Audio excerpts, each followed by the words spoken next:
Hi everyone, good evening. So I'm going to be reading today from my novel, Funk, which is a crime noir novel about loyalty, betrayal and revenge set in a struggling seaside town. Chapter 1, A Stranger in His Hometown. The sentence curved down at the end of the single line, the letters a bastard mix of upper and lower case.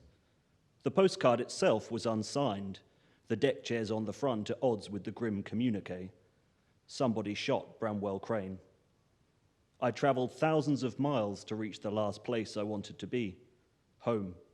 Show me a man with secrets, and I'll show you one with debts. The card had arrived in Colombia via the ship's mailbag. Since then, I'd hopped 4 freighters, knowing my destination, unable to admit it.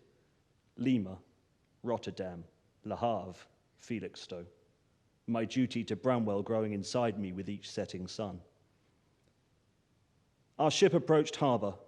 Cameras on the shoreline searched for migrants in rubber boats. The captain stood beside me on the bridge, watching the pilot as you might a toddler with a Ming vase.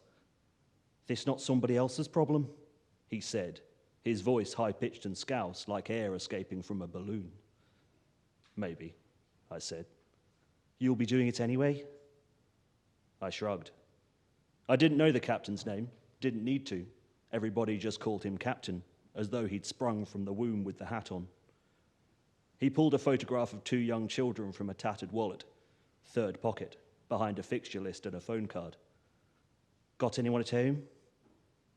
Loaded question. I shook my head.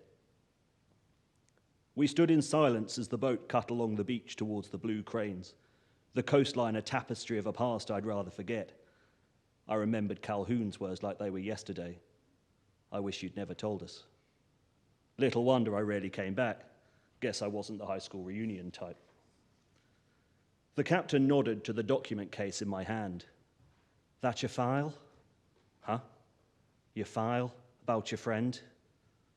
It wasn't much to go on, just press clippings about the police investigation into Bramwell's murder, a macabre scrapbook of the bare facts, single shot to the head, victim in his 80s, no suspects. The case had made local news, not national. I thought about the captain's photo again. Nobody at home, nobody to kick up a stink. Bramwell had protected me when I needed it most. Now he was gone.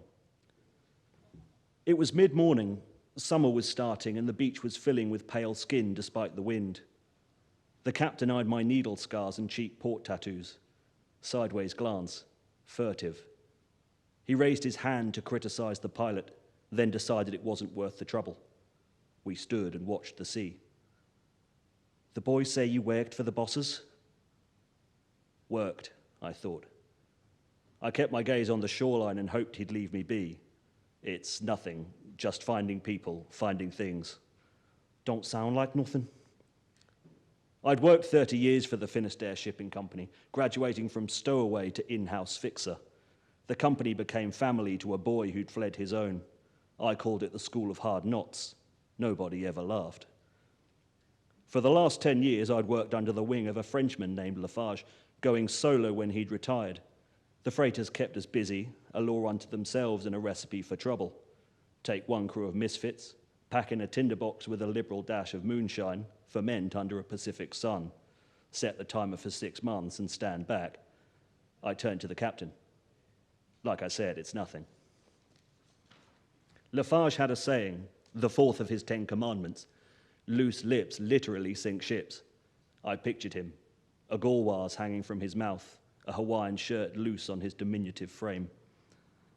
The captain was fighting a losing battle with his trousers, hitching them up by the belt loops before his gut expanded again, pushing the waistband back to its default position. "Word is you're on the outs," he said. I stared straight ahead. "That's so." "The boys say you're on the sick. Heard you went..." He clicked his fingers, trying to conjure the word. "Postal," I said. "Aye, that's it, postal." Seemed word travelled fast. I pushed off the guardrail and walked away, then looked over my shoulder and lied through my teeth. The boys shouldn't believe everything they hear. I hung back as the crew lowered the gangway. casing the faces of the stevedores, laid in the pit of my stomach. Eventually I crossed over, last man off, watching the brown swell below me as the terns flew east and the herring gulls followed in their wake. The July sun had burned through the sea mist and the early beachgoers were turning pink on the pebbles fronting the harbour side. I took a deep breath and stepped ashore, a stranger in my hometown, free with a history, just the cash in my pocket, the clothes on my back, and life's essentials in my duffel.